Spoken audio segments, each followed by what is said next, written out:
Anyone who's ever been on a modified diet, and that can apply to anybody, it doesn't necessarily mean motor neuron disease. Modified diets scare the living daylights out of people because it just takes what used to be food and traditionally would have been mushed up and made something that was there but didn't necessarily imbue the same romance that we would have had with food in a previous existence. So it doesn't have to be thus. Is the topic of conversation up next, because we're going to talk about making modified diets appetizing. It can be done, and it can be done relatively easily. So I'm delighted Niamh Condon was down the back of the room showing everybody what she was doing. So Niamh, I'll bring you up to stage now if I can, and let's see if we've got Katie Burke, Senior Speech and Language Therapist at Tallaght University Hospital, who hopefully will be joining us by Zoom. Katie, are you there? Hello, how are you? Can you hear me okay? Oh, lovely to hear you. I thought you were going to jump onto the stage there, Niamh, like the Irish dancers later. You're using the stairs, which is a good thing. Okay, guys, we're going to hand over to you now. So making modified diets appeasing. I'm not sure which of you is going to kick off first. Who's going to go first? We're going to go with the Zoom first. Katie, it is over to you. We have until about 25 past. So about 25 minutes, off you go. That's perfect. Thank you so much for having me. Sorry I couldn't be there today. My name is Katie. I'm a senior speech therapist here in Tallaght University Hospital working in neurology. I'm sharing the stage virtually today with my colleague Niamh, who I've had the pleasure of working with over the last few years. And Niamh is an expert in modified diets, and as the introduction said, making modified diets appetizing as much as we can do. And she's absolutely fantastic at her job. My role today really is just to talk through, I suppose, the role of the speech and language therapy in managing swallowing in relation to motor neuron disease. And that will hopefully give you then a nice introduction to Niamh's role. So Niamh, do you want to introduce yourself there, or have I done a good enough job? No, you're fine, Katie. Keep going. Great, I'll keep going. Sorry, it's hard when it's virtual. So just to talk a bit about dysphagia, I'm sure many of you in the room have heard this term before, or maybe some of you haven't if you're at the earlier stages of your diagnosis. Difficulty swallowing is what dysphagia is. So dysphagia is the medical term that we give to difficulty swallowing. And my job as a speech and language therapist is to assess, diagnose, and manage swallowing difficulty. So that's a huge part of what I do in my neurology caseload. And it's important just to say that texture modified food or modified diets is just one method of managing swallowing difficulties. You might have been recommended a modified diet in the past by a speech and language therapist, and that brings its own challenges, which Niamh can talk to you about later on this morning. And, you know, a lot of thought, I suppose, goes into recommending a texture modified diet, as I hope that you're all aware of, you know, a long conversation with the person diagnosed, their families, their caregivers, etc. And then we might also do some kind of what we call objective assessment as speech therapists as well. So you can see a video fluoroscopy is mentioned there. Some of you may have had an x-ray of your swallow done before. It just gives us more detail into how the swallow is functioning, and a fiber optic endoscopic evaluation of swallowing, big mouthful, and we sometimes call it a FEES. It's a scope that we do of the swallow as well. So there's a lot of thought that goes into recommending a modified diet, and I suppose it's important that the patient has a good understanding of what we're recommending and how they can facilitate that at home. Let's go to the next slide, please. Thanks. So just to touch briefly on dysphagia or difficulty swallowing and motor neuron disease itself. So we know that up to 80% of people living with MND may develop difficulty swallowing as the disease progresses. It's obviously very dependent on the person, and there's a lot of variability, but it can be something that people can encounter. And it's caused by weakness in the muscles that control the swallow. So that can be anywhere from the lips, the tongue, the muscles in the face, and the throat. And as I said, there's a very broad spectrum and a lot of variability. So, you know, your swallowing difficulty may not be the same as someone else that you know through the IMNDA, or vice versa. It's very, very broad spectrum. We do acknowledge, I suppose, as speech therapists, and I think it is important to acknowledge that we make these recommendations, but it's a whole different ballgame once you go home, and I suppose you're tasked with managing those swallowing difficulties in isolation at home, and not having the, I suppose, knowledge of the experience and how to manage those difficulties can impact quality of life, can potentially lead to weight loss as well, because you may not be eating as much, meals may not be as appetizing, etc. So again, Niamh will link in with that later on in this presentation. Great. Just to throw in a little diagram here, I hope it's clear. It's not great virtually, but the Royal College of Speech and Language Therapists have really nice resources actually on swallowing and motor neuron disease if anyone wants to know any more. And this just goes through the areas I spoke about. So how the swallow is affected by motor neuron disease, weakness in the lips, the tongue, and getting the food from the front of the mouth, chewing it, creating it into something that you're actually able to swallow, then that can be a challenge. We call that the oral phase of the swallow. And then actually getting the food from the mouth to the throat and down into the stomach, the pharyngeal or the throat phase, if you want to call it that, that can be difficult and can be weak as well, secondary to motor neuron disease. So my job is to provide patients with all the knowledge and support that I can to enable them to live effectively with this as independently as possible. Thanks, Niamh. So I'll finish up shortly now and let Niamh take over, but what she's going to focus on really is texture modified diets. So basically modifying food to make it easier for you to swallow as recommended by your speech and language therapist. My job personally, I always try to take a very quality of life focused approach. And I think I find that that's very important, especially in neurology and motor neuron disease. We're all about maximizing quality of life, and eating and drinking is such a huge part of my quality of life. I'm not sure about anyone else, but I think it really is something that we all tend to enjoy. So, you know, the goal of modifying diets is to make food easy enough that it's safe and that it's enjoyable still for people to eat. And so you're trying to find that balance of not over modifying something to the point where it's, maybe too liquidized when it doesn't have to be, but also not having something so solid that it's just taking so much time and so much effort to chew it and maybe causing anxiety around foods as well. So as you can see there on that little pyramid that I have at the bottom of this slide, there's a broad spectrum. And again, some of you might be familiar with this broad spectrum. So people who don't have any difficulty eating, we'd be on a regular diet, so no kind of restrictions. Then it goes all the way down. So regular, easy to chew. So it does what it says in the tin, slightly easier to chew. For example, you might have more extra sauces, things like that. Soft and bite-sized is cut up into bite-sized pieces. So it's much easier for you to chew, no chopping involved, etc. Minced and moist, then we're working kind of further down the pyramid. That's like a rice pudding consistency is the best way that I can describe it. And that's how I describe it to my patients. So small, very small lumps of food with lots of sauce coating the food. So easier to swallow. Next step then down again is a pureed diet. So no lumps. So that's your yogurt, your custard, that kind of a consistency to give you an idea of what it looks like. And then the final step on the food side of things is the liquidized diet, which would be, to be honest with you, rare enough in my experience. A lot of our patients with MND wouldn't reach that level. But a liquidized diet is quite literally blended food so that it's a liquid kind of consistency. The other pyramid there on the right hand side just talks about drinks. If any of you have been on thickened fluids, you may have experience with that before with thickener, but for the purpose of this presentation, we're just going to talk about the modified diets. So I think that's as good of a point as any to let Niamh take over. That's okay, Niamh? Yeah. Hi, everyone. Katie's already after introducing me. Niamh Condon is my name, and this is quite daunting for a chef to be stuck in front of a load of people. Normally we're in kitchens and we're in the heat of everything, but we're going to have a chat about food. We're all sitting around tables chatting about food, and we all like cake, we all like a drink. Every celebration or every event in our lives revolve around food. So I think it's really important that we all share the same plate of food. I know Katie's after talking a small bit about me, but I started cooking at the age of 12 in my uncle's deli. Never wanted to be a chef. How ironic is that? So I went off to UCC and I studied food process engineering, just to give you a small bit of a background. Hated being in a lab situation because I'm a bit of a talker. You'll find out that in the end. And then I ended up, from my college days, learning how to do CAD drawing because of the engineering. So I designed kitchens. Who better to design a kitchen than a chef? From there then, there was a couple of other things in the mix of it all. I always went back to food. I was cooking. But I started working in an aged care home in 2014. And it wasn't until I went into that environment that it opened my mind. It wasn't just food. It wasn't just because we were eating. It was a social activity.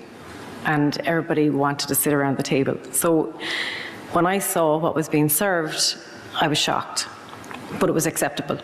Everything was brown in a bowl, and how we actually changed the colour of the food and presented it better was change the colour of the bloody bowl, which to me doesn't make sense.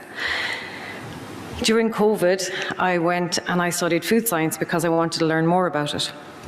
So there was quite a bit of learning going on, and the food science aspect of it gave me an idea of how the food breaks down in the body. So that was good as well.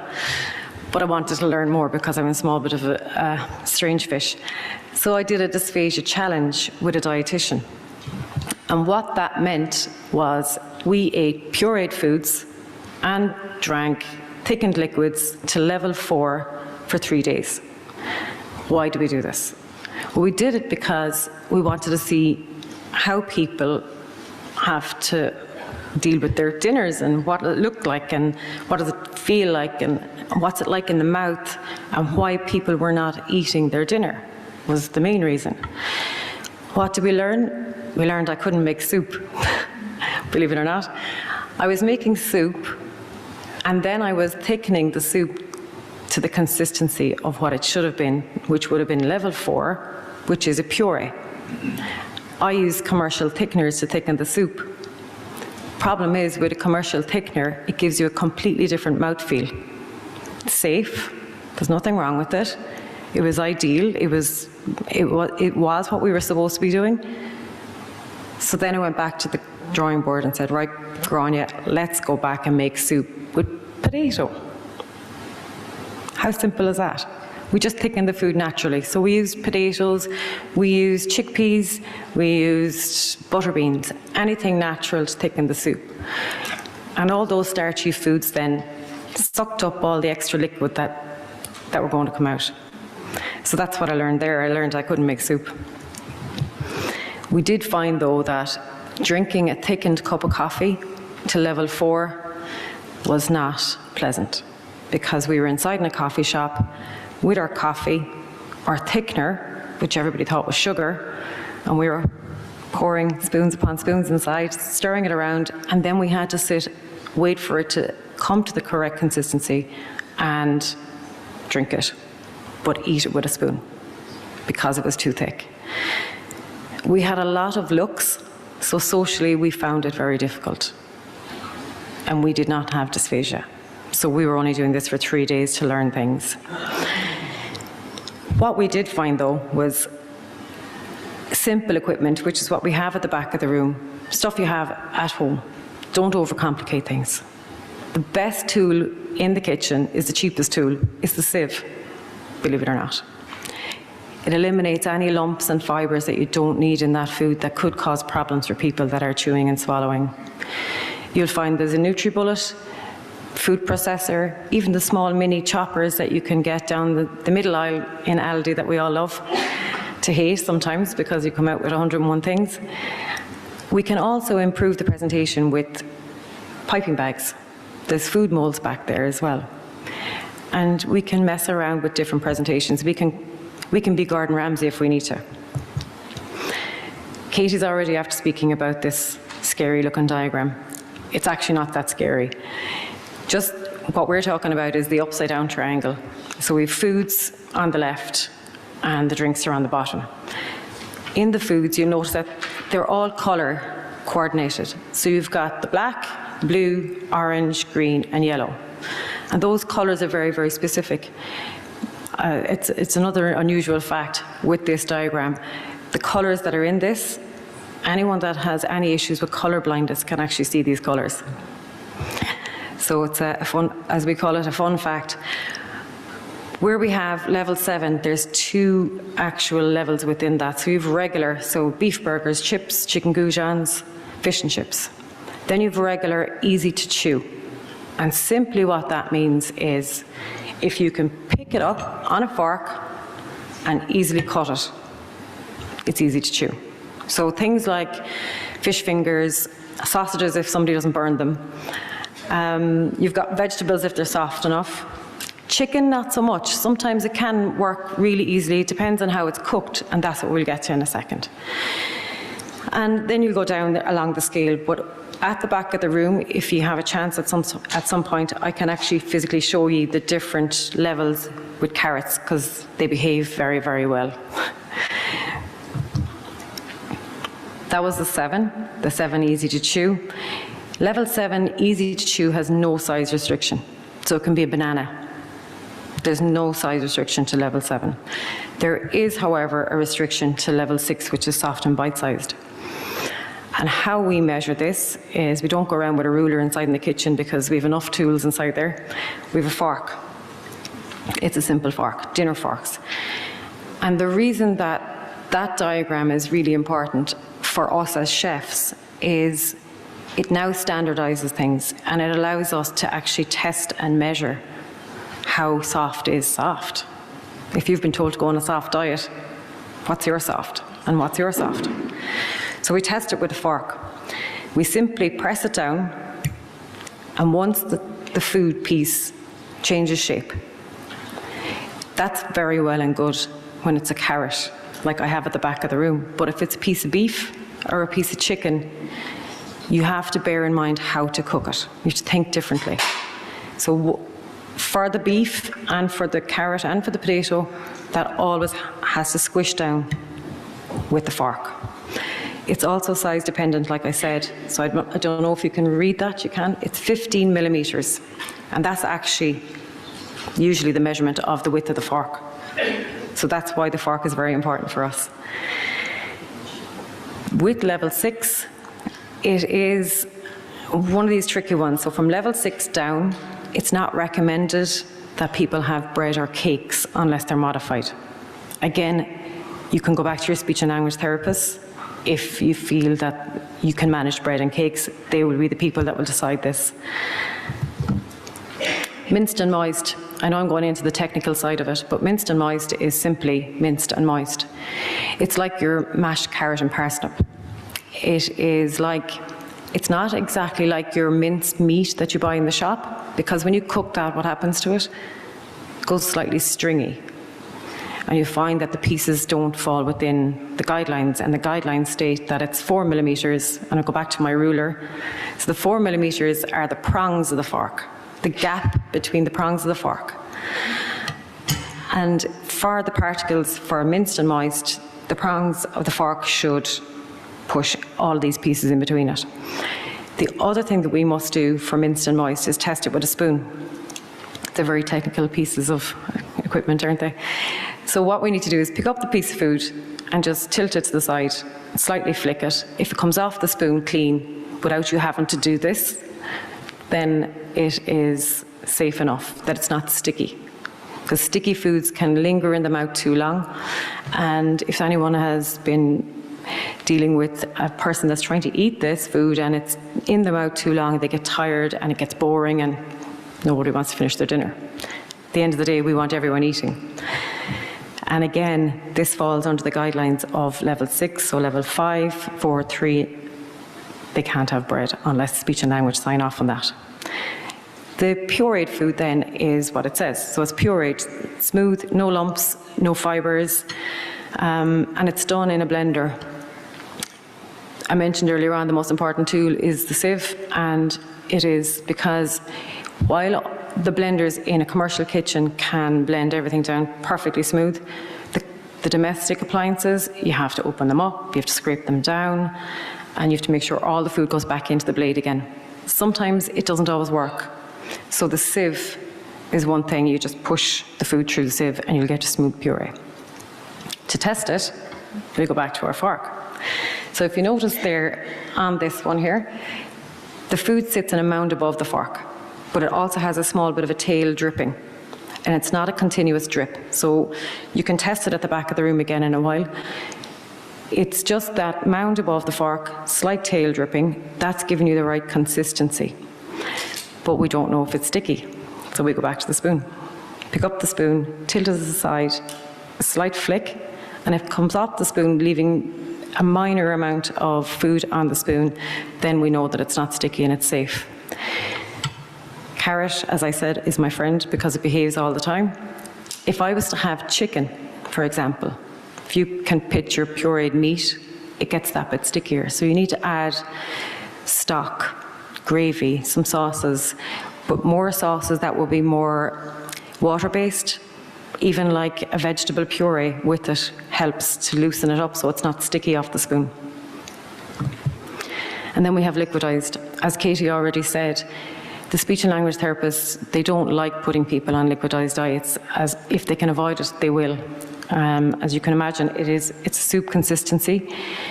It is very hard to keep the nutrients in this type of food because, bear in mind, you probably has about 50% puree to 50% water. So it is hard to keep the nutrients in these foods. From a dietetics point of view, an easy way to try and build up would be to add something like skim milk powder. Are you familiar with Marvel? A lot of people are. So Marvel tends to increase the protein content in the food. So if you were to add it to your soups and stuff like that, it will help keep the nutrients and the proteins up. This again is tested with a fork. So you cannot eat this with a fork. You can eat the puree with a fork. This will continuously drip through the prongs of the fork. It will be eaten with a spoon. It can also be drunk through a straw, a wide bore straw, like a smoothie straw. So now what does it actually look like? I'm going to play a small video just to show you the carrot again. I'll get the nickname Bugs Bunny by the end of this, I'd say. But it'll go through the levels. It's quite quick. So it's level 7, 6, 5, 4, and 3. And I think it actually starts with 3, goes backwards.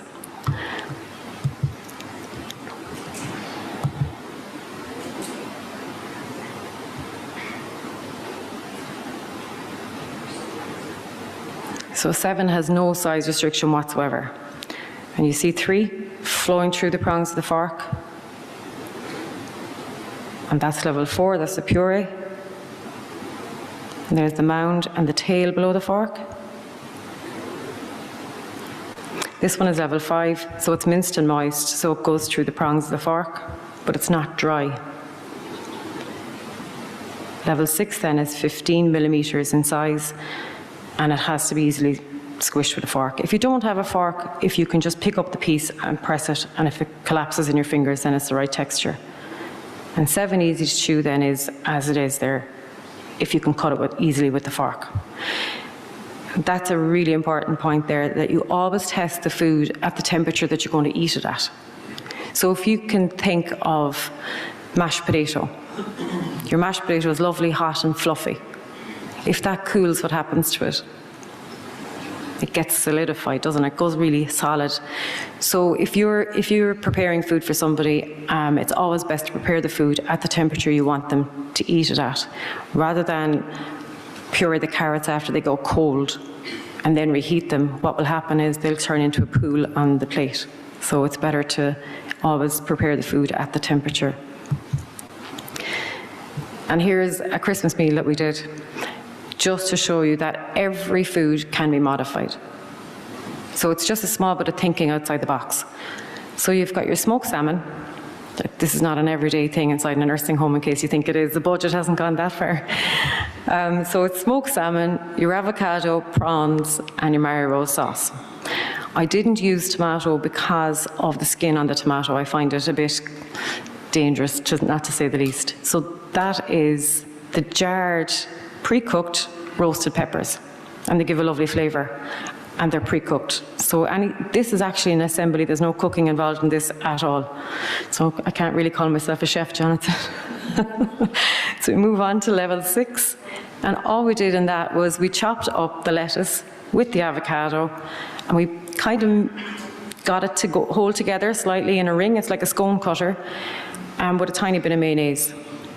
Chopped up the smoked salmon and the prawns and put everything into the stone cutter. Put the sauce on top. But we had to test that food, obviously cold, because it needed to be served cold. We took it a step further, because everybody was in the same nursing home and they were all sitting around the same table. So we get them level 5. And again, it's just taking it a step further in a small little blender, pulse the blender for level 5, because if you hold the blender on full, you'll get a full puree. And we want texture. We want people to have the texture that they're intended to have as well, because if they tend to have the wrong texture. So if I'm level 6 and I've been given level 4, which is a puree, for a long period of time, chances are you'll get used to having the puree and you won't be able to manage the level 6. So level 4 then is just as it is, complete puree. The difference is, to keep the green in the lettuce, we added spinach, and that's it. So everybody got the same meal on the same day in that nursing home. Now, the owner didn't realise I was doing smoked salmon and prawns, so hopefully we won't. We don't tell him. When you're looking at your meats, and this is purely down to who has a slow cooker. If you have a slow cooker, you cook slow and you cook low. What way does the meat come out of a slow cooker? Really soft and really tender. The difference in the two cuts of meat here is the top one is really lean. And my mother-in-law loves lean meat, but then she can't figure out why it's so tough, no matter how long she cooks it for. The fat in the meat, the bottom joint of meat, helps tenderize the meat. And the slower you cook it, all those fat bits that you can see and the sinew, and they will all melt down. And they'll create that easy press for the fork to go through. So the slower you cook something and the longer you cook something, but it also depends on the cuts of meat. So the cheaper cuts, like picture a chicken legs. A lot of people don't like the brown meat, but they are tender. They're very tender in comparison to roast chicken breast. Vegetables then as well. Don't be afraid of trying new vegetables. Hot meals you can smell, and they'll entice you to eat them. Cold meals, there's no smell. So cold meals, salads should look vibrant and they should look inviting. And trying new flavours, try beetroot. You can get the vac pack beetroot, you don't even have to cook it. Use that. And if you find that it's too earthy, add some balsamic vinegar. A bit of sugar always goes a small bit away with it as well.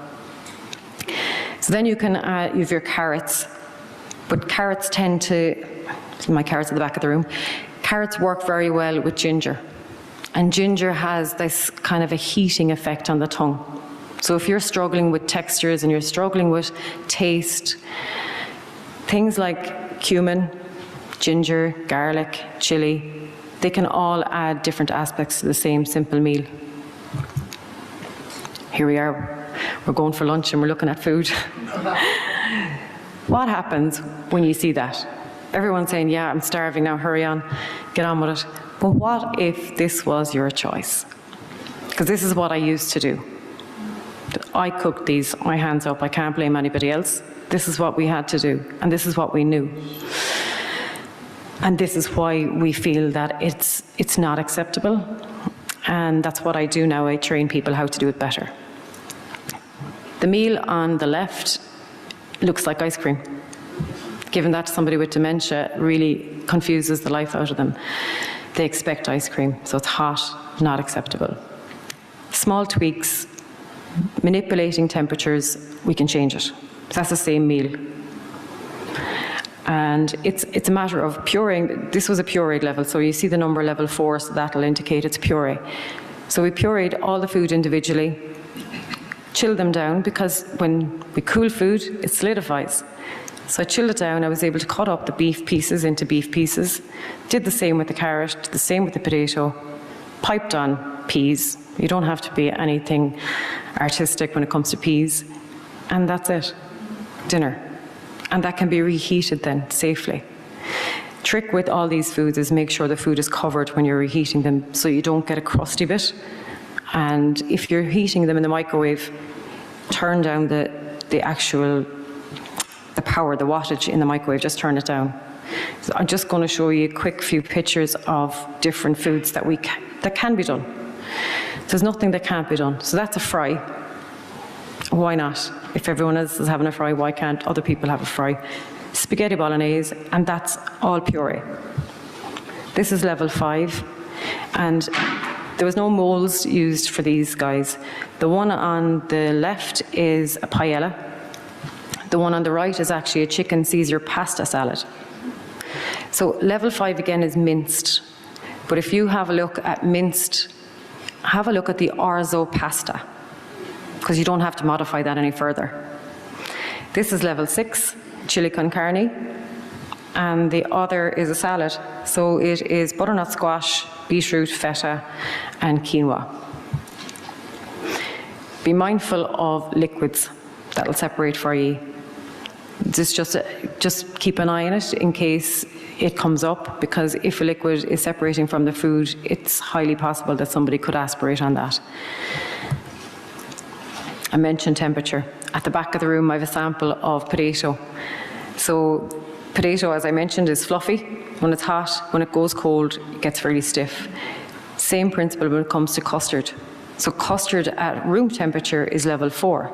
Heat it and it goes to level 3. So bear in mind the temperature that you're preparing the foods. So if you are going to serve something cold, make sure you have modified it cold. How's that for time, Jonathan? That's fantastic. Huge compression made. Niamh Condon, ladies and gentlemen, and we've got Katie Burke still with us. You're masters of the art, I tell you, it's frightening. Have we any questions here? I'm conscious that we are standing between you and your lunch, and we've shown you food and what food looks like, and we're not feeding you just yet. But if anyone has a specific question in relation to food, if they could put their hand up now. Yes, indeed. We can bring a mic. Have we a microphone there? Over she goes. Go on, Niamh. Go on, Niamh. Go on, Niamh. Hi girls, my name is Paula, but I kind of, with the new food preparation, the way it came out, where some people were overcooking food, more so in the likes of restaurants and all this, it seemed to have, we say, a harder texture, and when you be bringing people in then, we say trying to mash down food for them sometimes tends to be very difficult. Like, we take for instance cabbage or carrots, they're very, very hard and very hard to mash down in some cases. In some of the restaurants? Oh. Yeah, throughout, like, you know, not just, I'm not just saying any, I mean small restaurants, big restaurants, you would come across this, like. Some of that, I know it sounds ironic, but some of that is down to the prepared vegetables that we buy in now. Because the prepared veg that's bought in is obviously, it needs to be in a vacuum packed bags, and there's sulfites in those bags, which can affect the cooking process. Because I was in a nursing home about 3 weeks ago, the chef was complaining he had to cook his carrots for nearly an hour to achieve consistency. So I know what you're saying. How they could do that is the person you're talking about a certain level? Do you know the level? No, not any. It was just that they're harder. Unless you could ask for a mashed carrot and parsnip or a mashed root veg or something like that, because they're usually done in a mechanical blender. It might be an easier way to go around it. Yeah. Okay. So there's different options, but I suppose you have to raise your voice. Is probably the way to do it. Any other question? Yes, indeed. Maeve, we're keeping you fit, kid. No, Paula, you stay there. Don't worry about it. You just stand there. Not a bother in the world on you. Okay. If we can say your name again, if we can. Yeah, I have a bit of a conundrum. I bought a NutriBullet during the summer, thinking it was going to do the devil and all for me, and then the instructions on the NutriBullet said, "Danger: do not use hot food." And then in the lovely article in the IMNDA magazine, it says only puree or liquidized foods at the temperature they're going to be served. So now I have a NutriBullet that cost me €150. So I have a question. Have you any light to shine on that? And anybody else who's thinking about buying a NutriBullet, do your homework. Caveat emptor, yeah. Yeah, the NutriBullet is a bit of the reason being is there's nowhere for the steam to escape. That's the reason for that. And I'll show you at the back of the room how to actually get around that. Have you got the one where you have to turn it upside down? You don't have the jug. Okay, so the one that you turn upside down, if you just, like you would a bottle of 7-Up, just open it a crack, you'll hear the steam escape, hit it with the side of your hand, and the food will go to the bottom. Because if you open it straight off, you'll end up wearing it. Yeah, okay. Yeah, we don't want that. Yeah. Puree food in the stomach, not on the head, would be the way to do it. Okay, have we any other question there? Quickly, yes, sir. We get a microphone. No, Paula, you stay. No, you're grand. We've one in the middle. Okay, we go to Paula's gentleman first. Hi, my name's Fraser. I had a question from a nutritional perspective.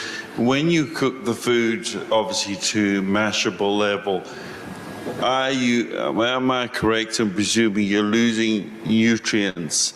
And is a option with that to maybe look at sort of vegetable juices and things to add back nutrients in that case, if you are going down towards level 3? Yep. So you're going to, so mashable is level 5, so you're going down the scale to level 3? Yeah, just obviously my understanding is that the more you cook something, the more the nutrients get lost out of the food. So to substitute those back, can you look at things like vegetable juices to add back nutrients that you potentially lost? It's a really good point, actually, because I find that if you cook things in a one-pot wonder, you keep the nutrients in the pot. So if you're going to go down the road of slow cooking a beef casserole or slow cooking a chicken curry, anything like that, once it's within the liquid, the vitamins don't escape too much. They're in that liquid. So speed is very important. Slow Cooking will achieve the texture, but I get where you're coming from when it comes to if you overcook things, like the advice in the past was from dietitians was always to steam your veg and have a crisp. Whereas we're on the safety side of things, so we have to make sure that it's soft, so slow and low, and whatever liquid, so reduce the amount of liquid you're cooking it in, and that will retain all the nutrients for you. Okay, cool. And we have a question in here somewhere. I think who had a hand up there? Yeah, that gentleman there, please, Miv. Okay, I'll hop. Sorry. Hi, my name is John. I am a connoisseur of good food, and I know that man's question is related to mine as well. That the more you cook the food, the more the nutrients goes out of it. Now, in relation to fruits, if you put them in the fridge, you add the sugar goes up in it. And if you're on a dietary and part of the problem is in the swallow, are you not taking in too much of the fruits, in particular the sugars in that, if you go down to blend them? If you're blending them, that's a good question. Yeah, I'm going to actually get you an answer to that from a dietitian's point of view, because yes, you're right when it comes to the sugars. There is a fine line on blending them and modifying them, but from a safety side of things, on the scale of your swallow, it's a case of you have to blend them, you have to modify them. The taste doesn't change when you start modifying things at all. What I will do is I'll come back to you with an answer from a dietitian, because I think it's best. Niamh, could I jump in there for a second? Yes, Katie. I know we're running tight on time. Just to say to those two gentlemen as well, I think, it's definitely best practice from a speech and language therapy point of view, that if we are modifying diets, especially further down that scale that Niamh talked about, so the liquidized, puree, minced and moist, it is kind of common knowledge that the more that we do modify diets, the more risk there is that we are losing nutrients, and the more risk there is that patients mightn't be getting their calorie intake or their nutrition, and they could lose weight, etc. So we would have a really good working relationship here in Tallaght, and I think that's across the board throughout the country with the dietitians that Niamh mentioned. So, a lot of my patients who are on modified diets long term, they'd also be on supplements, which I'm sure they've come across your path before, Fortisip, Nutricrem, etc. And they're all prepared according to those different levels as well. So they'll be kind of prepared according to what level you've been recommended by your speech therapist. So there's definitely a big team effort in terms of managing swallowing issues. Myself, Niamh in catering and the chefs and the dietitian too, because there are a lot of things to think about, and there are a lot of issues that can be thrown up, when you are on a modified diet. So linking with dietitian is always really important.